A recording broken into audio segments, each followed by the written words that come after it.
Өдрийн мэнд төргийн үзэгчтэй ГГ Монгол пэйж хуудасаар танд хүрдэг. ГГ аялал жуулчлал подкастын маань шинэхэн дугаар хүрэхэд бэлэн боллоо. Энэ удаагийнхаа зочноор бид Expert Hospitality компани захирал зочлох үйлчилгээний зөвлөх Цолзайг урьж оролцуулаад байна. За урилга хүлээн авч хүрэлцэн ирсэнд баярлалаа. За намайг болохоор Жанчгийн Золцъя гэдэг. Би бол одоо зочид буудал зочлох үйлчилгээний салбарт аюул олон жил 20 гаруй жил ажиллаж байгаа хүн байна. Зочид буудлын мэрэгжил эзэмшээгүй энэ төрлийн сургууль төгсөөгүй хүн юм байгаа. Гэхдээ миний ажил мэрэгжил бол зочид буудалтай холбож өгсөн.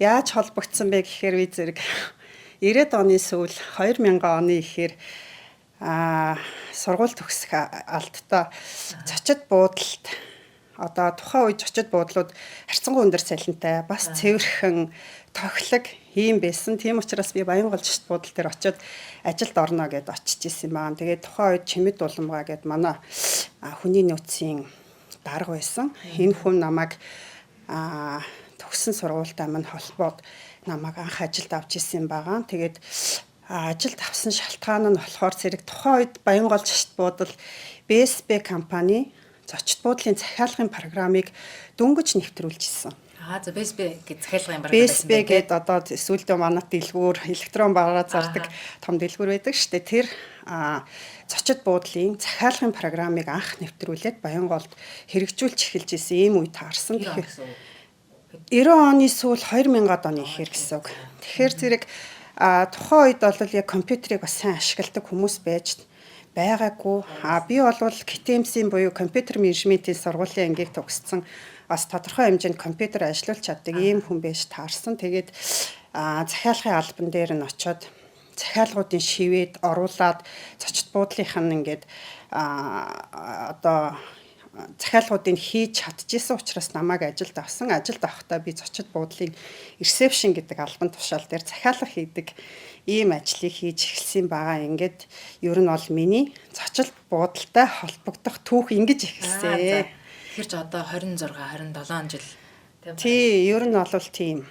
Тэгэхээр зэрэг зочид буудалтай холбогдоод энэ ажлыг хийгээд явж байхад нь их сонирхолтой надад санагдсан. Зочинтой нүүр тулж ажиллана. Зочинд инээмсэглэл бэлгэлдэг ийм сайхан ажлыг хийж эхлээд ингээ явж исэн чинь Баянгол зочид буудлын удирдлага тухайн үеийн удирдлага залуу болгосон хүчнүүдийг гадагшаа зочид буудлын зочлох үйлчилгээний сургуульд явуулна гэд 6 хүнийг сонгоод Малайз улсын Куала-Лумпур хотын 4 хоттой зочид буудал Dynasty гэдэг зочид буудал бид нарыг байрлуулад тэндээ ротейшн хийх маягаар бүх салбар нэгжтэй танилцах ийм одоо хөтөлбөрт бид нарыг 6 хүнийг сонгож явуулсны нэг нь би байж таарсан их азтай. За тэгээ ингээд Малайз улсын Куала-Лумпур хотод ирээд зочид буудал гэдгийг ер нь бол үндсэн утгаар нь би тэнд ойлгож ирсэн. Яагаад тэгэхээр 2000 оны эхэн болон 90 оны сүүл бол одоо Улаанбаатар зочид буудал, Баянгол зочид буудал, Чингис зочид буудал, Цэцэг зочид буудал гэсэн ер нь бол манай өөрийн үндэсний зочид буудлуудад л ажилладаг байсан. Тэгэхээр зэрэг тэр үеийн Малгайзын зочид буудлууд бол өндөр хөгжилтэй, олон улсын нислэгүүд ихтэй, олон зочин ирж гардаг ийм зочид буудал байж таарсан. Маш их хөдөлгөөнтэй зочид буудал бид нар ингээд зочид буудлын ротейшн маягаар би одоо ресепшн дээр ингээд ажиллаж эхэлсэн.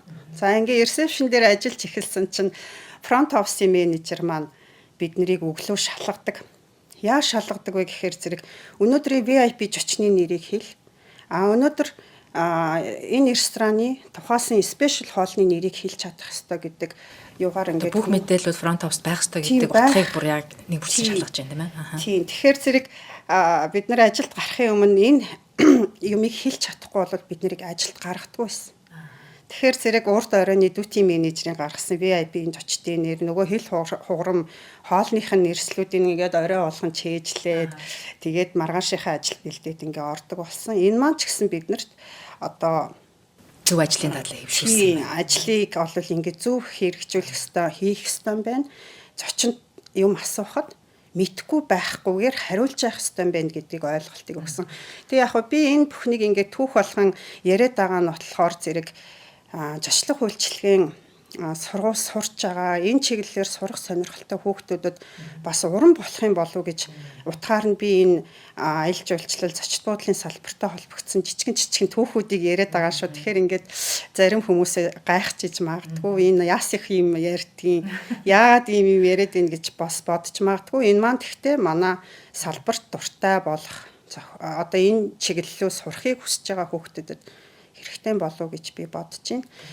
За тэгээд ингээд бид хэд маань ротеши хэлбэрээр ингээд ажиллах явцдаа guest relation officer гэдэг ажлыг хувийн нарийн бичиг шиг ажлыг гүйцэтгэж тусалж өгдөг ийм ажлын байр байгаа. Тэгэхээр зэрэг тухайн үед бол манай одоо Улаанбаатарын зочд буудлуудад яг энэ ажил мэргэжлийн одоо position бол байгаагүй. Тухайн үедээ бол ингээд энэ ажлыг би хийгээ явж хахад бол VIP зочинтой хэрхэн чекин хийх, чек аутыг яаж хийх, тэр хүнийг ямар нэг юмд оролцуулахгүйгээр маш оновчтойгоор ажлын зохион байгуулж өгөх ийм одоо чиглэлд их суралцсан. Энэ маань надад их урам өгч би энэ зочид буудлын энэ ажлыг ер нь цаашид хий гэдэг ер нь бол шийдвэрийг шулуудсан. Тийм ер нь сэтгэл шулуудсан юм байна. За ингээд манай хэсэг нэгж бүр дээр ажиллаж байгаа галтоогоо бармен одоо юу гэдгийг те хаускипинг дээр ажиллаж исэн би тэд маань ингээд 4 сарын туршид тухайн зочид Малайзийнхаа зочид буудалтай байрлаад бүх хэсгээр явж туршлагажаа дадлаг хийгээд ингээд буцацгаасан.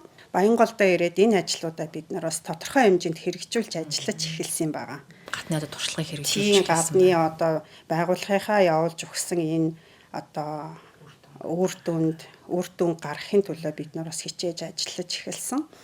За ингээд явцдаа би энэ ажлыг хийгээ явж байсан чинь дахиад нэг аятайхан сургалт явах боломж бас нэгцээ. Энэ нь юу вэ гэхээр зэрэг зочид буудалд ажилладаг бас тодорхой хэмжээнд англи хэлтэй ийм хүүхдүүдийг Америкийн нэгдсэн улсын Marriott зочид буудалд олон улсын оюутан солилцооны internship програмд хамруулна гэсэн зар байсан.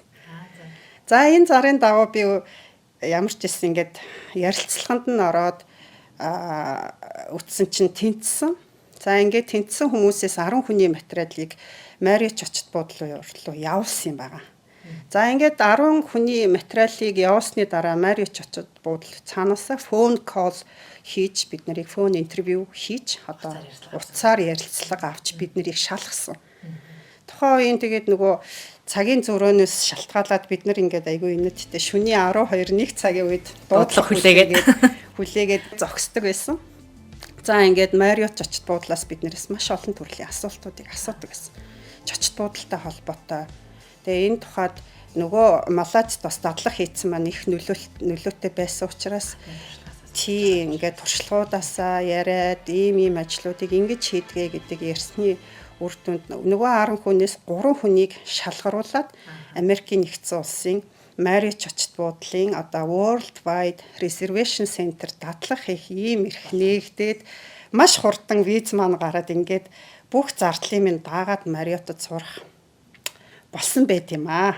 Одоо яг олон улсын тэр утсаар ярилцлага авч байгаа ямар талуудыг илүү харуулахын тулд ямар асуултуудыг бас асууж байна. За тухайн үед бол king size bed гэж ямар одоо орыг хэлэх үү, queen size гэж ямар орыг хэлэх үү, орны нэр төрлөө мэдэж байна асууж байна. Орны нэр төрлийг асууж исэн миний санахнаа. Дээрээс нь захиалга авахдаа яг ямар стандартыг барьж захиалга авах ёстой вэ гэдгийг асууж исэн. Тэгэхээр зэрэг нөгөө Малайзад сурсан хүн чинь энийг жинхэнэ гаргаж хэлж танилцуулж байсан. Тэгэхээр зэрэг энэ асуултууд маань тухайн Marriott зочид буудлын одоо шаардлагыг хангах нөхцөлийг бүрдүүлсэн гэж би хардаг. За ингээд бид нар Монголоос явж байгаа 3 хүн маань Marriott зочид буудлын одоо Атланта хот дох захиалгын төв дээр бүгдээрээ ирсэн. Ингээд ирэхэд бол олон улсын маш олон оюутнууд байсан. Тэнд Герман, Япон, Болив гэх мэтлэн одоо Югослав, Болгар бас энэ нөгөө Европын орнуудын ийм зөндөө олон залуу оюутнууд ингээд өрөөнд хуваарлагдан бид нэр зэрэгцээ ажиллахаар болсон. Жишээлбэл би бол Кен улсын охинтой байрлсан. Марио Чочод гэдэг бол өөрөө сүлжээ Чочод буудал тухайн үед 3,000 орчим Чочод буудлын брэндүүдийг үүсгэсэн. Том сүлжээ Чочод буудлуудын захиалгын төв гэж тухайн үед байсан. Тухайн үед бол уцаар их дийлэнх захиалгуудыг хийдэг. Тэгээ Марио Чочод буудлын брэнд буудлууд нь гадны улс орнуудад байж байгаа бүх захиалгыг нэгдсэн төв дээр ингэж авдаг ийм төв байж таарсан. Тэгэхээр зэрэг бид нарыг энэ дээр захиалга авч дадлагжуулахын тулд 3 сарын турш бид нарыг дадлагжуулсан. Одоо энэ сургалтын хөтөлбөрөөр нь бэлтгэсэн байна. Одоо бид нарыг юунд сургасан бэ гэхээр зэрэг Чочод буудлын захиалгыг хэрхэн хүлээн авах уу? Бүх Марио Чочод буудлын брэндүүдтэй танилцуулах, тэр кодуудаар нь захиалгыг авч сурах, дээрэс нь захиалга авах програмтайгаа танилцах. За дээрэс нь мэдээ зочинтой хэрхэн харьцах талаар бүх сургалтуудыг орж эхэлсэн. Марио Чочод буудлын сүлжээ Чочод буудлын хаанч очисон ажиллах эрхийн одоо сертификаттай үнэмлэхтэй болж байгаа нь аюу даваа бол одоо нэг ажлын салбар дээр хүчинтэй юм гэсэн үг байна. Хүчинтэй ажиллах энэ хүн болвол одоо ийм захиалгын төрлөөр захиалга хийж сургалтыг авсан чадамжтай хүн юмаа гэдгийг баталгаажуулж өгдөг сертификат байдаг. Өөрөө маш их юм сурна. Хоёрдугаарт тэр хүн Мариотод ажиллаад үнэхээр тэр ажлуудыг сайн хийж чадах юм бол хүнээ урамшуулж одоо өөрийн брэнд бусад Марио Чочод буудлуудад хөнгөлтэй үнээр амраах, аль эсвэл нь бүр ингээд бүтэн үнгүй амраах, гэр бүлээр нь амраах ийм эрхийн бичгүүдийг олгодог гэсэн. Ажилчтай болох. Одоо энэ олон улсын хөтөлбөрөөс одоо бас яг хэрэгжиж идэг болов өөрөө хөтөлбөр үргэлжилж магадгүй одоо энэ туршлагын салбарт ажиллах сонирхож байгаа эсвэл ажиллаж байгаад мэрэгжил дэвшлүүлээд энэ чиглэлийн хөтөлбөрүүдээр бас хамрагдгийг сонирхол ямар газраас мэдээлэл авч болох уу? Одоо орчин үед бол тухайн үеийн 2000-ад оны ихэнх үе бас ер нь харилцаа холбоо интернет сошиал юм бол их муу байсан. Сул байсан шүү. Одоо бол бид нар бүх юм нээлттэй байна. Одоо би хүсвэл нь олон улсын internship програмд хамрагт бүрэн боломжтой. За. Их сурвалж нь одоо шинэ ямар одоо яг компьютер нэгээд ийшээ ороод гээд за их сурвалжууд гээд ингээд хайх юм бол яг би тэр тодорхой хэлж мэдэхгүй. Гэхдээ ямар ч хэлсэн өөрийнхөө хүссэн одоо internship програмд хамрагдъя гэд ингээд Марио Чочод буудлаа өөрлөөх нь вебсайт руу орч болно. Аль эсвэл нь өрсөлдөгч хаяат руу, хийлтэн рүү. Ер нь олон улсын сүлжээ Чочод буудлууд энэ програмд байдаг байна тийм. Энэ internship програм гэдэг нь өөрөө Чочод буудал дараагийн хүний нөөцөө бэлдэж байгаа, залгамж халаагаа бэлдэж байгаа нэг хэлбэр гэсэн үг шүү дээ.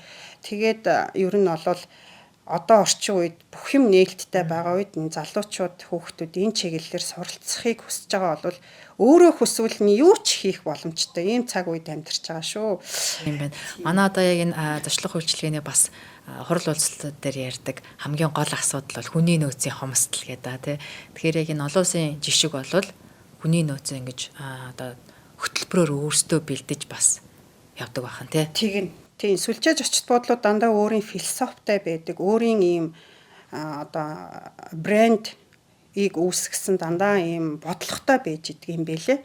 Тэр утгаар нь би Марио Чочод буудалд бол маш олон зүйлийг мэдэж ирсэн байгаа. Ажлын байран дээр гарч ирнэ гэдэг бол тухайн үед бол ингээд шууд захиалга аваад Чочод буудлынхаа одоо өрөөнүүдийг шууд борлуулад confirmation number авчиж эцсийн тийм баталгаажуулах дугаарыг авсан тэр хүн аваад би баталгаажуулсан болвол би ингээд борлуулалтаа хийсэн гэдэг дүгнэгдэж явдаг. Тухайн өдөр би хэдэн Чочод буудлын захиалга хийж байгааг бас ингээд дүгнээд скорлоод явдаг. Тэгэхээр зэрэг хүмүүс ихэвчлэн Чочод буудлуудаар ингээд шопинг хийгээд за би энд ингэж байрлуул яах вэ? Үнэ нь ямар байна гэдэг юм уу тийм ингээд асуугаа сонирхоод орхидог. Гэтэл бид нар бол энийг 3 сарын хугацаанд сурахтаа тэр хүнд өрөөг ямар тактикээр яаж борлуулах вэ гэдгийг сурсан хүмүүс учраас өнөө стандартын дагуу зочинтойгоо харилцагчтайгаа ярьдаг байсан. Зөвхөн жишээ олгоод олон улсын одоо захиалга авах юун дээр бидний сургасан юм бол миний өмнө бол супервайзер маань эхний өдрүүдэд тойл тавьсан байдаг гэсэн. Тойл. Би ингээ гайхаад энэ одоо ямар учиртай миний өмнө толь тавиад байгааг би бас ойлгоогүй. Утасны цаана байхад тийм би утасны цаанаас хүнтэй ярихын төлөө би толинд харж өөрийгөө харж инээмсэглэх ямар хэрэгтэй бол гэж ботсон боловч манай супервайзер инээмсэгэл заяа чи инээмсэгэл 3 өдрийн турш надад ингэж ийм шаардлагатай байсан. Өөрийгөө нээж байгааг толиндоо хараа гэж тийм би тэгээд ингээд толинд хараад өөрийгөө хараад инээдэг нэг юм ажилтаа болсон. За энэ одоо ийм сургалт байдаг л байна. Ээжтэй яах гэдэг наар гайхах нэгнээ хэлж байна тийм ээ. Тэгэл толилгоо хараад энийгээл идэг болсон. За ингээд энэ маань их учиртай байж хувирсан. Яагаад тэгэхээр толны өмнөөс өөрийгөө харж инээж ин гэдэг болвол миний ярианы өнгө тоон трийгээ дагаад эерэг болж идэг байсан юм байлээ. Тийм энэ хүн утасны цаана байгаа хүн надтай ярилцахад энэ хүн надтай маш шилдэг, гоё, найрсаг, туслахад бэлэн байна гэдгээс илэрхийлээд гэдэг ойлголтыг инээмсэглэлээр дамжуулж байсан юм билээ. За ингээд мэдээд стандартынхаа загуу зочид буудлынхаа нэрийг хэлнэ, өдрийнхаа мэндийг хэлнэ, өөрийнхөө нэрийг хэлнэ. Тэгээд хэрхэн танд туслах вэ гэдгийг асууна. Ингээд мэдээч Marriott очид бодол бол өөрийнхөө loyalty хөтөлбөрүүдтэй байдаг учраас are you member of the Marriott гэдэг ингээд заавалчгүй асуух. Ийм за тэгвэл саяныхаа ойлыг дахиад дараалалаар нь хэлээ дээ. Утсаа авлаа. За өдрийн мэнд, оройн мэнд, өглөөний мэнд мэдчлээд тийм тухайн зочид буудлынхаа нэрийг хэлнэ. За тэр хүн захиалган дээр миний програм дээр харагдчихдаг байсан. Одоо жишээлбэл айл салбарлууд аль мужаас залгаад ямар юмыг сонирхож байгаа вэ гэдгийг харагдчихдаг байсан учраас тэр нэрийг хэлж авах байна. Юу гэдгийг Courtyard by Marriott одоо юу гэдгийг брэндүүдээ хэлээд thank you for calling Courtyard by Marriott. This is Zaya speaking. Ажилт нэрээ заавал хэлнэ. Хинтээ ярьж байгаа харин яг үнэ.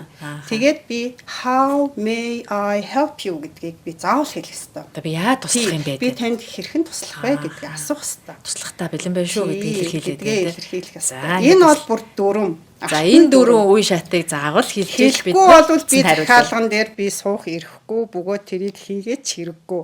Яагаад гэхээр тухайн үед бол яг технологи бас сайн хөгжөөгүй байсан юм шиг байгаа. Одоо бол AI гэл ингээ өчнөө сайхан технологиуд бий болсон учраас миний утсан дээр хэрхэн тактиктэй одоо зөв ярьж гинөө гэдгийг хянах бүрэн одоо бол орчин үед зөндөө аргууд байдаг шүү дээ. Тухайн үед бол миний үед бол бүр юм сонсдог Dimitri's team гэдэг бүр багтай. Одоо та бүхнийг яаж уцаар ярьж байгаа нөгөөний дөрөв ууштаараа уцаа авч ийн үү гэдгийг хянаад байж байгаа. Нөхөр золоо ол тий. Зөв захиалгаа авч ийн үү, зочинтой зөв харьцаж ийн үү, муухай харьцаж ийн үү, худлаа нэг хариулсан болоо суугаад ийн үү гэдгийг ингээд хяналтын процесс аягүй зөв явдаг. Тий ингээд бүр сонсдог багтай. Тэгээ ингээд ажилд харахад бол миний чи өнөөдөр тэдэнд одоо захиалгыг баталгаажуулж хийж чадсан. Тим одоо байдалтайгаар энэ зочинтой ингээд харьцах явцдаа чи энийг илүү одоо сел хийгээд борлуулах боломжтой байх тэн дээр чи алдсан гэж гэдэг юм уу өдөр бүр өдөр болгон энийг маань тайлбарлаж хэлж өгдөг байсан. Наадах чи хэрэгтэй систем биш үү? Өдөр бүр алж байгааг нь хэлээд ахаар нөгөө чинь тэгээд ингээд дараагийнхаа юун дээр хүн чи өөрийгөө засаа залруулад анзаардаг болж ирэх нь шүү дээ. Инээж харьцдаг, гоё илдэг ийм харьцдаг болж эхэлсэн. Тэгээд энэ маань өөр үнэлгээтэй. Би скор өндөртэй байх тусам миний сарын эцэст буудаг одоо нөгөө wage одоо бонус мөнгө маань нэмэгддэг. Үндсэн цалин дээр авсан захиалгын $100 энэ төр нэмэгдсэн байдаг байж байлаа. Тэгээд аюу их баярлдаг байсан. Тэгээ үр дүнтэй ажиллах тусам бас нөгөө урамшууллын систем ундагтай байсан юм билээ. Урамшууллын систем дээр үндэслэж бас тэр амжилттай борлуулалт зочид буудлын орлогын хэмжээ тэр хэмжээгээр бас өсдөг гэж уйлаа байсан байна. Гих мэтлэнгээр олон улсын одоо Marriott зочид буудалд ингээд ажилласан туршлага маань айгүй их байдаг. Ингээд бүтэн 1 жилийн хугацаанд энэ бол оюутан солилцооны хөтөлбөр учраас бид нэр J1 буюу айгүй хатуу визтэйгээр сурсан мэдсний эргүүлээд их орондоо заавалчгүй одоо гарах ёстой гэдэг ийм хатуу визээр явсан учраас бид нар ингээд 1 жилийн хугацаанд энэ ажлаа хийгээд ингээд буцацгаасан юм байна. Бүхэн зочид буудлын захиалга бас хийгээд ах юм биш юм байна. Энэ бол зочид буудал бол өөрөө нисгтэй холбогдно, нөгөө тур операторуудтай холбогдно. Олон улсын тий шууд гарцууд байна гэдэг. Такси үйлчилгээ, тээвэр одоо юу гэдэг манай аялал жуулчлалтай холбоотой бүхий л юмтай холбогдсон захиалган дээр ингээд холбогдож суудаг гэдэг ойлголтыг би тэндээс авч анх авч ирсэн байгаа. Одоо GDS гэдэг системийг бол бид нэр хэрэгжүүлэх юм бол Монголд уул нь бас бүтэн яг манай дэд бүтцийн систем, манай систем өөрөө бас ийм байх юм бол одоо миний энэ олон жилийн өмнөх юмыг Монголд хэрэгжүүлэх бас боломжтой гэж хардаг. Тэгэхээр одоо ч гэсэн манад энэ систем бас сайн хөгжөөгүй байгаад байна. Зөвхөн зочид буудалд байрлахгүй шүү дээ. Тэр хүн онгоцоор нисэж очиод зочид буудалтаар резортуудтай байрлана. Тэгээд тэр байрлж исэн хүн магадгүй янз бүрийн спа, янз бүрийн өөр аяллуудыг авмаар болно. Тэр хүн унаа захиалаад ийшээ ямаар болно. Энэ бүхнийг холбож хийж өгдөг систем бол өнөөдөр уулын GDS. Монголд үйл ажиллагаа явуулж байгаа үйлчилгээний байгууллагууд тэр систем рүү мэдээлэл юмнууд нь холбогдоод улсаас байгууллагууд захиалга хийх боломжтой гэсэн. Тий, ер нь бол манай Монголд одоо бүх юмыг тусдаа л хийгээд идэг л та. Одоо ингээд харилцагчийн яг үйлчлүүлэгчийн төвшөнд тэр хүн өөрөө дахиад нэг онгоцны буудлын руу нэг юм захиалга өгч иш нэг юм хийгээл тэгснэ дахиад тусдан зочид буудлын руу нэг захиалга хийгээл тэгээл нэг тур оператортой холбогдоод нэг аялал аваад ингээд нэг юм хүндрэлтэй нөхцөл байдлуудыг уул нь энэ систем маань нэгдсэн зурмаар шийдэд өгчүүл нь уул нь их зүгээр юм байгаа. Тухайн Marriott зочид буудлын дээр би захиалга хийж хахад мэдээ зочид буудлын захиалга хийхдээ зэрэгцүүлээд маш олон ингээд аяллуудыг хийх сонирхолтой хүмүүс бийждэг байсан. Тэгэхээр би аяллаа кодоо хийлээл болоо. Тэр аяллаа кодороо тэр хүн одоо Нью-Йорк руу нисэж болно. Флорида руу нисэж болно. Флоридагийн Тампад очиод гоё резорт дээр байрлаж болно. Энэ бүх захиалгуудыг нэгссэн системээр хийх болцоогийг нь систем биднэрт одоо Америкт олгоод идэг. Одоо тэгвэл энэ GDS систем рүү оръё те. Одоо энэ систем олон улсын системийг ашиглаж эхлэе гэж байгаа үйлчилгээний байгууллагууд байвал хамгийн түрүүнд хаашаа хандах хэвтэй юу рүү одоо юунаас эхлэх хэвтэй вэ? За манай GDS системийг бас хэрэглээгүй хэрэгжилж байгаа шүү дээ. Одоо Miat-ийнхан болвол Amadeus гэдэг програм GDS-ийг хэрэгжилж байна. Тий онгоцны тийзэм тийз ашиглахдаа одоо жишээлбэл бид нар ямар ч одоо тийзний агентээр дамжуулаад захиалга хийхэд нөгөө агент дээр очиход миний нэр харагдчихл байдаг. Энэ бол GDS систем л ахгүй да. Тэгэхээр зэрэг манай Miat-ийн нэг бол ашиглаж байна. Одоо тэгэхээр зочид буудлууд бас заримуд нь Millennium Plaza Center гэдэг зочид буудлууд хэрэглээд эхэлчихсэн. Тэрнийхээ дагуу зочин гिचэн аваад явж байгаа. Тийм. Тэгэхээр зэрэг бид нар бол энийгээ одоо улам илүү боловсронгуй, хөгжингуй болгоод бүх одоо захиалгыг нэгдсэн системээр харж чаддаг болчих юм бол өнөө миний яриад байдаг Marriott гэдэг юм маань нэг зах шизүүрэн ч гэсэн менежментийн бас нэг суурин тавигдах болов гэж би ингэж гордож явдаг юм байгаа. Яагаад тэгэхээр би тэнд сурснараа нэг юмыг ойлгосон. Marriott зочид буудалд байрлахад өдөр болгон үн нийцлэх юм хизээч байдаггүй. Систем л хэлээд идэг. Тухайн одоо Атланта хот хурал зөвлөхөөний зочдоор дүүрээд бүх зочид буудлууд дүүрэн болоод эхлэхээр зэрэг систем аяндаа өөрөө үнэ ингээд төсгөө явчихдаг. За нэг ёсондоо хэрвээ танаа үйлчлэгний байгууллага эрэлт өсөөд ирэх юм бол танаа борлуулах үн дагаад эрэлтээ дагаад өндөр болно. Зах зээл зочдоор одоо ингээд эрэлт бага байгаад эхлэхээр зэрэг үн дошоо болгоод одоо ингээд би өнөөдөр $100 байрлаж исэн хүн бол маргааш нь $200 болж байгаа жишээ. Би энийг айгүй их эхлээд бол их гайхдаг байсан. Яагаад зочид буудал нэг үнэтэй байдгүй бол өдөр болгон үнэн нь ингээд өөр болчтiin болоо гэдэг маань өнөө GDS систем буюу нөгөө бүх нийтээрээ ингээд мэдээгээ харж чаддаг маань ингээд нөлөөлөд исэн юм билээ. Одоо автоматар систем одоо шийдэд байна гэсэн үг. Тэгэхээр яг нөгөө тухайн зочид буудал өөрийнхөө философи үнийг бол бодлогыг хамгийн багаас нь дээш хүртэл нь ингээд өгцөн байж байгаа шүү дээ. Тэгэхээр нөгөө зах зээлийн хөдөлгөөнөө дамжаад эрэлт хэрэгцээгээ дагаад үнэн нь ингээд хэлбэлцээд явж идэг нь програмд нь суудсан байдаг байсан юм бэлээ. Тэгэхээр зэрэг одоо би энэ жишээлбэл хажуугийн Marriott-ийн Ritz партнер хотел буюу Ritz Carlton-д би ингээд бууя гэхэд бол би үнийг мэдчихэл ах жишээ нь. Тэгэхээр одоо таны өнгөрсөн хугацаанд хамтарч ажиллаж байгаа зочид буудлуудын хувьд ер нь буудлуудыг анзаараад байхад за Монгол улсынхаа буудлууд өнөөгийн энэ системийг ашиглаж байгаа байдалтай системээр бас үйл ажиллагаа хялбаршуулж байгаа байдал ямар байна гэж та харж байгаа. Одоо манай сүлжээж очит буудлуудад айгүй их элсэж орсон. Сүлжээж очит буудлууд бол өөрийнхөө философи, өөрийнхөө дүрмээр бас үнийн бодлогоо хэрэгжүүлж байгаа учраас энийг хэрэгжүүлж байгаа шүлжээ буудлууд бол манад байгаа. Яг хоо дотоодын манай own property-нууд бол бас энийг хэрэгжүүлж чадахгүй. Ялангуяа орлогын удирдлага зөв менеж хийж чадахгүй бас талууд харагддаг л та. Орлогын удирдлага гэдэг нь яг revenue management буюу аха. Тэ revenue management буюу зочид буудлыг хэрхэн ашигтай ажилуулах вэ? Борлуулалтыг хэдэн хувь хөрөх вэ? Өрөө ашиглалтыг хэдэн хувьтай байлгаж иж бид нэр өнөөдөр хэдэн хувийн ашиг хийж болох болцоотой вэ гэдгээ одоо төлөвлөлтөд тооцоолдог ийм одоо маш чухал. Энэ бол ер нь бол зочид буудлуудын нэг номерт хийж явах хэвээр уул нь үйл явц байгаа юм. Тэгээ яг манад зарим нэг зочид буудлууд, дотоодын зочид буудлууд бас одоо юу гэдгийг санхүүгийн албанч гэдэг юм уу? Одоо хуучнаар л эдийн засагч нэг үн гаргаал за тэрийгээ эдэн төгрөгөөр борлуулад ингэх юм бол ийм борлуулалт хийгээд ийм ашигтай ажиллах юм байна гэд нэг ийм санхүүгийнхаа хүний үгээр бас явдаг ийм систем ноёлоод ах шиг надад харагддаг. Уул нь бол энийг бол яг зочид буудлын мэрэгчлэлийн яг мэрэгсэн хүн бол өөрийнхөө зочид буудлын төлөвлөлтийг одоо орлогын төлөвлөгөөг маш оновчтой зөв гаргасан байх ёстой. Заавалцгүй одоо юу гэдгийг энэ буудалтай ажиллах нь би үн гаргах албагүй. Яг тэгвэл зочид буудал байгууллага болгон өөрийн онцлогтой шүү дээ. Тэр онцлогоо дагаад бид нэр ямар хэмжээнд өрөөгөө борлуулж ич ямар ашиг олох вэ гэдгээ өөр гардаг учраас тэрэндээ тохируулсан уул нь бас үнийн бодлогыг барьж ах хэрэгтэй гэж бас боддгоо. Одоо ингэж үйлчилгээний байгууллагуудаар үйлчлүүлсэн хүмүүстэй зөвхөн зочид буудал гэхгүй ресторан, за кофе шоп те бүх төрлийн одоо үйлчлүүлж байгаа хүмүүс маань үйлчилгээний чанар эднийх их сайн, эднийх их чанаргүй үйлчлэгээ үзүүлдэг газар гэдэг. Үйлчилгээний чанар гэдэг зүйл өөр нэг юм хийсэр зүйл байгаа даа. Тэгэхээр яг энэ таны одоо яг энэ зөвлөхөжлөгөө үзүүлж явах явцад тийм ээ. Үйлчилгээний чанар гэдэг бид нар юугаар одоо шалгуур үзүүлэлт гэх юм уу? Яаж яг үнэлэх ёстой юм бэ? За үйлчилгээний чанар гэдэг бол ер нь бол миний бодож байгаагаар л тухайн зочид буудал SOP-ыг мөрдөх ёстой гэж үздэг. За SOP гэдэг нь. За SOP гэдэг бол Standard Operation Procedure гэдэг үгийн товчлол.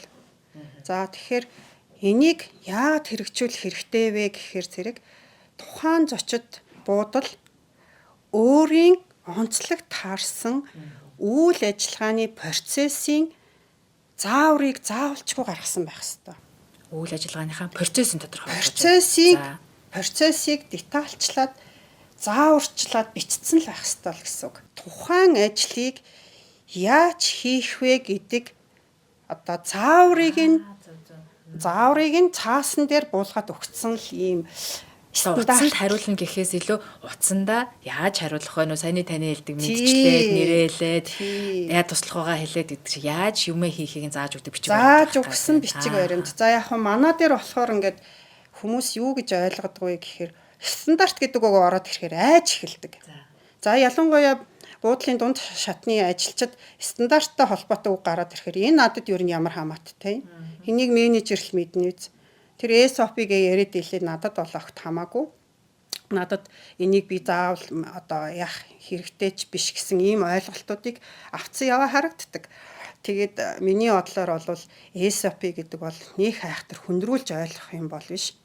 Ер нь бол аливаа ажлыг хийх процессыг л ингээд цаасан дээр дэлгэрэнгүй болгох. Нэгдүгээр чи тэгнж очинтой ингэж мэдлэн, хоёрдугаар чи тэгнэ, гуравдугаар ингэнэ гэдгийг алхамаар детальчлаад бичээд өгсөн л заавар гэсэн үг. Тэгвэл яг хөө миний харж байгаагаар бол зочид буудлууд дээр очиод танах SOP-тай юу энийг мөрддгөө гэдээ асуухаар ихэнх зочид буудлууд одоо ялангуяа сүлжээний зочид буудлууд энэ төр бол байгаа. Бид нэр хэрэгжүүлдэг гэд хэлдэг.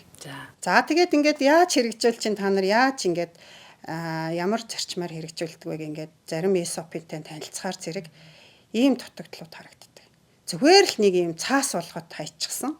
Ямар ч юм хийх ёстой, бодох ёстой. Ингээд энэ ажлыг би ингэж хийх ёстой, болгох ёстой гэдгийг ингээд цаасан дээр буулгацсан. Зарим нь бүр интернетээс хуулаад тавьсан ч юм байдаг. Энэ бол тийм юм биш. Тухайн зочид буудал өөрийн онцлог таарсан өөрийнхөө нөөцөн дээр тий. Энийг гаргасан байх ёстой. Энийг хэн гаргадаг вэ гэхээр өнөөдөр дунд шатны менежерүүд буюу супервайзерууд өөрөө ажлын байрныхаа зураглалыг хийгээд тэр зураглалыгаа одоо цаасан дээр буулгаад детальчлан зааварчлан одоо буулгаад ажилчдаа сургалтаар орсон байх хэрэгтэй. Бичиг баримтаа боловсруулад эхлээд нь зураглалаа гаргаад бичиг баримтаа боловсруулад тэр нь одоо яг үйлчлэгээний байгууллагуудын гол өөрийнх нь сургалтын материал болж байгаа. Өөрийнх нь сургалтын материал болоод энийгээ ажилчдаа нөгөө дунд шатны менежер заасан байх хэрэгтэй. Энийгээ мэдээж ерөнхий менежерөөрөө батлуулсны дараа шүү дээ. Тэгээд ингээд ажлынхаа зааврыг ажилчдаа нэг бүрчлэн заана гэсэн үг. Жишээлбэл одоо housekeeping дээр ингээд ярил л да. Housekeeping дээр очиод housekeeping-ийн SOP гэхэд бол нөгөө өнгөний кодыг ярих хэвээр. За одоо 0-ыг чи өнөөдөр те улаан өнгийн альчуураар арчих хэвээр. Шил толыг болвол нь цэнхэр өнгийн альчуураар арч, хатуу гадаргууг ногоон өнгийн альчуураар арч, нөгөө угаалтур синкийг бол шар өнгийн альчуураар арч. Энэ нүрэ олон улсын код тийм ээ. Тий, олон улсын код. Зөвхөн би 0-ыг ягаанаар те жишээ олгож housekeeping дээр зөвхөн жишээ олгож ярьж байна. Тэгэхээр зэрэг энийгээ SOP болохын тулд ийм альчууруудаар ийм юмнуудыг угааж арчих хэвээр. За арчихтаа чи нөгөө SOP-гоор дахиад зааврын зааж өгнө. Альчуурыг чи ингэж барих ёстой. Базах биш дөрвөлжлөөд ингээд сайхан нэг талаар нь ингээд нуглаад дээрэс нь доошоо хажуунаас нь ингээд одоо чиглэлийг нь бас чиглэлийг нь зааж өгөө. Зүгээр ингээд хайчихгүй. Үгүй тэгэж болохгүй. Тэгээд ингээд энд болгоны чинь SOP хийлж өгөөд нь шүү дээ. Заавраар энийг хичээлээр ч бас ингээд орж ийн гэсэн. Тэгэхээр зэрэг нөгөө ажилчид маань би ингээд арчиж болохгүй юм байна. Дээрээс нь доош нь хажуунаас нь ингээд хамгийн сүлд нь эцсүүлд нь ингээд тэр нөрөө магадгүй нөө загалтахгүй байх суурнах гэдэг. Суурн байх гэдэг. Тэгэхээр альчуурын нэг талднаас нь бохрыг нөгөө талд нь эргүүлээд бас наахгүй гэсэн ийм ингэж арчаад альчуураа эргүүлээд ингэж арчнаа гэж хэлсэн зааж. Бүр тэр байхаа ингээд спрейгээр нөгөө цэвэрлэгээний боцыг нь хүртэл яг хатуу гадаргалгуугаа шууд цацдаггүй. За олчгүй альчуурлуугаа цацчиж альчуурт ууссан бодисороо хатуу гадаргуугаа арчиж явах хэрэгтэй байдаг. Энэ бүрийг ингээд SOP дээр заагаад бичээд нөгөөдхөө ажилчдаа сургалтаар ороод эхлэхээр зэрэг нөгөө ажилтан маань шинээр ажилд орсон хүн маань өөрийнхөө одоо арга барилаар тэр ажлыг хийхгүй стандартаараа л ажлаа хийгээ явна л гэсэн үг. Ер нь бол энэ SOP гэдэг бол бүх юмд хамааралтай. Жишээлбэл одоо би айгүй том жишээ хэлье. Ер нь бол SOP-г мөрддгүү газарт нэг өдөр дулмаа өөрийнхөө л өнгө аясаар чочонтой харьцсан. Магадгүй тэр хүн би их гоё харьцаж чинь, нэлдэг сайхан харьцаж чинь гэж бодоод харьцаад байгаа. Гэтэл тэр хүн бол хувийнхаа л зан ариш шиг тэнд гаргаал байгаа гэсэн үг. Гэтэл нөгөө өдөр нь дорч хүрээд ирнэ. Дорч дахиад өөрийнхөө цан харьцаа, өөрийнхөө одоо нөхцөл байдлаар ингээл харьцаад эхэлнэ. Инхээр зэрэг нөгөө зочинд очдог үйлчилгээ чинь ижилхэн биш байх гэдэг. Жигд биш, тогтмол биш. Ингээд нөгөө зочин ийм гайхширлын байдалд орсон. Яагаад би өчигдөр ингэсэн байтал өнөөдөр ийм болчихов гэдэг гайхширлыг нэгдүгээр төрүүлнэ, хоёрдугаар зочноос гарах гомдол тэндээс л үүсдэг. Тэгэхээр зэрэг SOP-г мөрднө гэдэг бол тухайн зочид буудал тогтмол үйл ажиллагаагаа жигд явуулж яхахын тулд SOP мөрддөг л гэсэн үг. Тэгэхээр зэрэг SOP бол өнөөдөр чиний нөгөө ярьдаг үйлчилгээний чанарыг бүрдүүлж идэг гол концепт, гол юм маань энэ дээр одоо SOP дээр гарч ирж хэрэгжүүлж чадчих. Тий. Ийм чанартай үйлчлэг гэдэг юм бас хамбартан хэлж байна. Тий, ер нь олвол SOP-гүйгээр зочид буудлын үйлчлэгээ бас байхгүй, ирээдүйд ч байхгүй болов гэж би хардаг. Ямар ч таван оттой ямар мундаг буудал байлаа гэд заавалчгүй SOP-г би цаашдаа ч мөрдөх болов гэж боддог. Гэхдээ яг хуу заах арга барил нь сүүлийн үед бол жоохон өөрчлөгдөж байгаа гэж би харж байгаа. Яагаад тэгэхээр сүүлийн үеийн одоо жинзийн үеийнхэн ч гэдэг юм уу сүүлийн үед гарч ирж байгаа хүмүүс цаасан дээр бичсэн бичиг унших маш дургу. Тэр дургу хүүхдүүдэд өнөөдөр SOP-г ойлгуулахын тулд магадгүй контент хэлбэрээр, видео хэлбэрээр за чи энийг ингэж хийх ёстой шүү гэдгийг толгоонд нь суулгаж өгөх. Тийм сургалтын арга барил нь өөр байх юм бол тэр хүүхэд бол юмыг маш хурдан тусгаж аваад дараагийн ажилдаа хэрэгжүүлэх бүрэн бололцоотой байдаг. За тэгээ ингээд үйлчилгээний чанар гэж ярьж байгаа юм чинь SOP-г мөрдүүлэх нь бас дараагийн хамгийн чухал ажлын нэг байдаг. Өнөөх тийм ээ. Өнөөх дунд шатны менежер болон супервайзерууд ESOP-ийнхаа сургалтыг орсон болвол одоо хяналтаа хийнэ. Энэ хүн энэ ажлыг зөв хийж гинөө буруу хийж гинөө үнэлгээнийхээ систем рүү хүртэл оруулж явах хэрэгтэй болоод эхэлдэг. Тухайн ажлын үйл нь одоо KPI үнэлгээч гэдэг юм уу жишээлбэл тий. Тий. Тэгэхээр зэрэг өнөөдөр манад одоо хүний нөөцийн хомсдолтой доктортой ажилтангүй байхгүй байна. Цалин хөрөлцөхгүй байна, цалин бага байна гэж ярьдаг юмыг бол бид нэр үүгээр халах бүрэн болцоотой. Удирдлагууд маань одоо яг тэр үйлчилгээний зааварчилгаа стандарт маань хэрэгжиж гэнэ гэдэг ямар хугацаанд яаж мониторинг хийвэл хамгийн одоо үр дүнтэй. ESOP-ыг мөрдүүлээд мэдээж дунд шатны болон супервайзерууд бол тодорхой хугацаатай байх хэрэгтэй мэдээж. Одоо энэ ажлыг үр бүтээлтэй болгохын тулд тодорхой хэмжээнд бас цаг зарцуулан энийг хянаж, тэрийг үнэлж, цаашаа удирдлагатай мэдээлэх энийхээ дагуу одоо ажилчдаа бас үр бүтээлтэй ажиллаулдаг болгох ийм одоо систем өрөд байх ёстой гэж бодож байна. Тэгэхээр сургалтыг явуулаад тэр материалаараа за ингээд зааварчилгаагаараа явж идэл хүний нөөц тогтворгүй байна гэдэг бас шалтгаан энэ мөрдөгдөхгүй байгаа нэг шалтгаан байгаа бол эсвэл энэ байгууллагын соёлтой холбож бас энэ мөрдөгдөхгүй байгаа соёлоороо бид нар энэ асуудлыг шийдэх боломжтой юу? Боломжтой. За би чинь нөгөө Баянгол зочид буудалд аягүй олон жил ажилласан шүү дээ. За Баянгол зочид буудалд өөрийн онцлог байдаг. Байгууллагын соёлоороо ажилчдаа авч явж идэг. Тэнд ажилд орсон хүн заавалчгүй ESOP бас уншаад халбгүй. Хуучин ажилчид нь шинээр орж байгаа ажилчдаа цаас сургаад ингээд өөрийн дэж аавна. Тий, өөрийн өнгө аясаар тэр хүнийг нутагшуулаад ажилтан дуртай болгочдөг. Тэгэхээр зэрэг Баянгол зочид буудал бол миний харж байгаагаар бол айгүй доктортой ажилчтай, айгүй олон жил ажиллаж байгаа хүмүүс байдаг. Тэр байтугай гаднаас орж ирж байгаа үйлчлүүлэгчд хүртэл хэлдэг. Ингээд гэртээ ирсэн мэт байдаг. Ажлаа мэддэг хүмүүс нь ингээд өөрснөө ажлаа хийгээ явцдаг учраас надад сэтгэл амар тайван байдаг. Ялангуяа гайдууд айгүй дуртай байдаг. Нөгөө гайд хүн чинь тэрийг энэ уурыг нь хойрлсон болов тэрийг нь ингээд чумдан савыг нь цааш нь хийсэн болов яасан болов гэж санаа зовх ажил Баянгол дээр гардуу гэж. Тэгэд энийг ингээд сонсож байхдаа би бас айгүй надад ч гэсэн тэнд ажиллаж исэн хүний хувьд айгүй бахархалтай сайхан санагдчихсэн.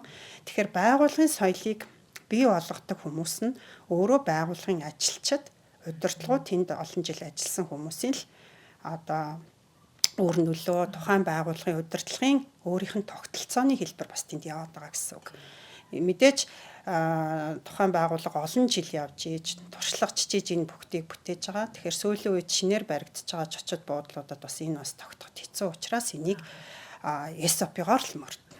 Тийм ээ. Суур бидний одоо үндсэн баримт жанжин шугам олгох баримт чиг бид хэрэгтэй шүү дээ тий. Тийм гэсэн үг. Тэгээд ажилчдыг тогтвортой ажилуулъя гэвэл мэдээлэл цалин хөлстэй холбоотой.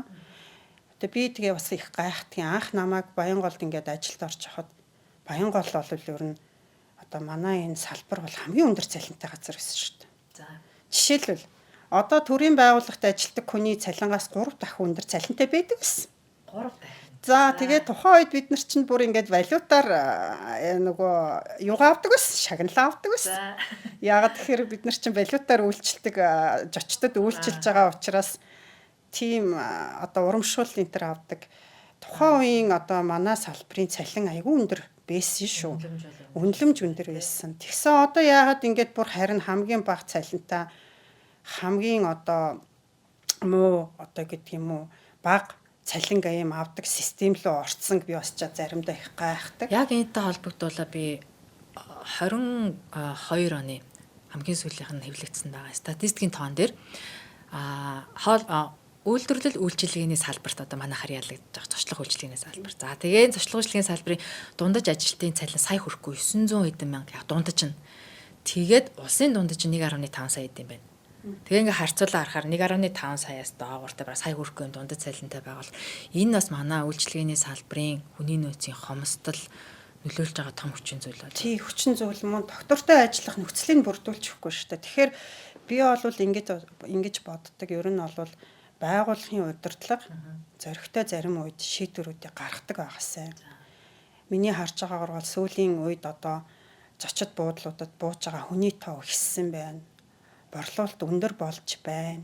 Энийгээ дагаад бас ажилчдынхаа одоо цалингийн систем урамшуулал гүйцэтгэлийн үнэлгээг зөв болгоод нэг хийсэн ямар ч хийсэн ижлэгэн төвшин цалин авдаг биш хийснээр нь үнэлдэг ийм системд бас оруулаасаа гэж айгүй хүсэж мөрөөдөж явдаг. Та олон улсын нөгөө Мариотын жишээн дээр та сая бас ярьжсэн үндсэн цалингаас гадна урамшуул авдаг байсан гэд. Магадгүй та бас жишээ болгож тэ урамшууллын одоо иймэрхүү системүүд байна. Энийг бас аваад хэрэгжүүлчихээсэ гэж боддог тийм бас жишээ байвал. Жишээ гэвэл би одоо өөрийнхөө хөвсгөл их зочд буудал дээр энэ одоо урамшууллын системийг бас нэлээд хэрэгжүүлэх гэж оролцсон. Тэгээ орчин үед залуучууд бол яг бэлэн мөнгө аваад тухайн ажил хийгээд үнэхээр борлуулалтаа өсгөж чадсан бол яг борлуулалтынхаа дараа урамшууллаа авах сонирхолтой байт юм бэл. Тэгэхээр зэрэг би бол кофе шопт ажиллаж исэн хүүхдүүдэд өдрийн одоо юу гэдгийг сая 200 юм уу сая 500-аас дээш борлуулалт хийж чадах юм бол би чамд өнөөдрийн 50,000 төгрөгийн урамшуул өгнө гэхээр хүүхдүүд кофегаа маш сайн борлуулж эхэлдэг. Яг нөгөө борлуулалтын аргаараа гэдэг шиг тэ нөгөөндөө борлуулах гал. Тэгэхээр зэрэг энэ бол энэ урамшууллын системийг бас ингээд хүнд яг бодитоор бэлнээр бас гаргаж өгөх их хүнийг одоо ажиллах мотивацчулт юм байна гэж ойлгодог учраас би ингээд зочид буудалтаа хурал хийдэг байсан. Хурал хийхээр хүмүүс нэг их дуртай байдгүй шүү дээ. Манай одоо хөсгөл их зочид буудлынхан хурал хийхэд манай ажилчид айгүй дуртай. Яагаад тэгэхээр тэр хүмүүс өнөөдөр зочид буудлын өрөөний борлуулалт хэдэн хувь хүрсэн юм чинь урамшуул. Би өнөөдөр урамшуул мэдчихсэн байна гэдгээ мэдэрсэн байдаг байсан. Би сарын эхэнд ингээд бид нэр өнөөдөр тэдэн өрөө борлуулад нийтдээ одоо өрөөнийхөө борлуулалтыг бид нэг 70% хүрэх ёстой байгаамаа гэдгээ ингээд танилцуулж хэлнэ. 70% хүрэхэд чиний оролцоо маш их чухлаа. Өрөө үйлчилгээний цэвэрлэгээний ажилтан бол чи өнөөдөр өрөөгөө сайн цэвэрлээд хугацаандаа өрөөгөө гаргаад ах юм бол дараагийнхаа чочинг авах нөхцөл чинь бүрдээд байгаамаа. Угаалгын ажилтан мөн ялгаагүй. Угаалгын ажилтан яг угаалгынхаа даавууг цаг хугацаанд гаргаад тэр өрөөг эргэлэн байлгаад байвал эргэлтэнд илүү борлуулад ингээд байх юм бол чи тэр борлуулалт хийж байгаа хүнтэй яг ижилхэн ажлыг гүйцэтгэж байгаа учраас чи урамшуул авах ёстой гэдгийг нь ойлгуулсан байдаг учраас сарын эхэндх төлөвлөгөөгөө хэлээд тэдэн хувийн өрөө ашиглалтай байдгийг хэлж өгөөд зочны сэтгэлдлийг нь танилцуулж өгсөн байдаг учраас хүн болгоно би тэнд ингэж ажиллах ёстой өөрөөр ойролтой ажиллах ёстой юм байна гэдгийг ойлгоцсон хүмүүс маань эргээд сарын эцэст төлөвлөгөөгөө гүйцэтгэлээ танилцуулахад би 70%-аас давуулсан биш үү? Ойлгомжтой би урамшуул мөнгө авах юм байна. Тэгээд би 70%-аас мэдээж өрөө борлуулалт маань илүү гарцсан учраас тэр чин борлуулалтын дөнгөөрөө бас тодорхой өрхөн мөнгө олцсон байдаг. Тэр мөнгөө яг дунд нь ингээ хуваагаад хуваарлаад бүх ажилчдаа тийм тогтуулаад өгдөг байсан. Тогтуулаад өгөх гэж бас яг мэдрэмж тийм ээ данс руу шилжүүлэхээс илүү ингээд урамшуулаад хүнд гараас гарт өгнө гэдэг байдлаар бас энэ ер нь тантай ярилцж байхад надад бас яг ийм сая бодлоо төрлөө. Ер нь бол ингээд альва зүйлийг бид нар ийм уламжлалт байдлаар ч юм уу эсвэл ийм л байдаг гэдэг байдлаар сургалтыг жишээ бичлэгээр хийхдээ урамшууллыг бид нар гараас гарт одоо сайн ажиллаа гэж хэлээд өгөх мэтчлэн бас яг таны ажлын арга барилуудыг одоо зөв нюанстай хийх юм бол өөрөө аяг үр дүнтэй байд юм байна да гэсэн бодол төрж байна надад. Тий, ягаад тэгэхээр би бас өөрөө ингээд олон жил энэ зочлох үйлчилгээний салбарт ажиллаад сүүлд хөсгөлийг City Tower барилганд хөсгөлийг зочид буудлыг үүсгэн байгуулад явж явцдаа би өөрийнхөө хүслээр бас ингээд зочид буудлыг удирдах, менеж хийх арга барилд бас суралцсан. Тэгээс нь эхлүүлээд нийтдээ 123 ажилтнтай болгоод дээрэс нь өрөөний жилийн дундаж борлуулалт 82% хүрч ирсэн. Энэ бол бүр жилийн дунд чинь. Жилийн дундаж шүү. 82% хүргэсэн. Дээрээс нь зочны сэтгэлийн одоо ревю 1000 гарч ирсэн тухайд. За ер нь хоёулынгийнхаа ярилцлага бас өндөрлөх тийшээгээ хандаж байна. За хоёулаа бас зочид буудлын борлуулалт. За үйлчилгээний чанар, хүний нөөцийн нөхцөл байдал, урамшууллын систем гэдээ бас гол чухал үйлчлэгийн салбарын асуудлуудыг бас хөндөж ярьсан гэж бодож байна. Зочлог үйлчлэгээний аялал жуулчлалын чиглэлээр ингээд оюутнууд суралцаад ажлын байран дээр гардаг. За эсвэл ажлын байран дээр одоо бие даасан зочд буудлуудад ажиллаад ингээд өөрийнхөө арга барилаар яваад л байдаг. Тэ бүх ажлын байран дээр. Гэтэл энэ дээр бас та бас ямар бодолтой байдаг үү? Их сургууль бэлтгэгдэж байгаа оюутнууд ажлын байрны шаардлагыг хэр хангаж явах шиг байна. Одоо ажилд авж байгаа та одоо олон энэ зочд буудлуудад удирдлагаар ажиллаж байхдаа хүмүүсээ сурахад хэрэг цаг хугацааг зарцуулж ямар асуудлууд энд байна? Энэ өстой гол маш чухал асуулт байна. Яагаад тэгэхээр одоо манай аялал жуулчлалын сургуулийг төгсөж ирж байгаа хүүхдүүд яг өнөөдөр зочд буудлын захиалгын албан дээр ажиллаулъя гэхээр бас зарим тохиолдолд шаардлага хангахгүй байгаад байдаг. Энэ яа шаардлага хангахгүй байгаад байна вэ гэдгийг энэ судалж утсан чинь өнөөдөр манай боловсролын системэнд нь хөтөлбөр нь байдаг юм байна. Яг захиалга яаж авах нь мэдэхгүйгээр төгсөж байна гэсэн. Тийм төгсөж байна гэсэн үг. Ер нь бол зочид буудлын захиалгыг хэрхэн хийдгүү, олон улсын системд одоо яаж харьцаж ажиллах вэ? Жишээлбэл OTA буюу онлайн захиалганы booking.com, Agado, Expedia гэдэг энэ олон нөгөө платформ нөгөө захиалгын одоо платформуд дээр ороод ажиллах. Энийгээ эргүүлээд нөгөө channel management-ийн системээр нэгтгээд PMS-тэйгээ холбосон тийм дотоод системтэйгээ холбосон энийгээ ингээд ажилуулж чаддаг ийм мэргэжлийн захиалгын менежерүүд маш ховор болсон.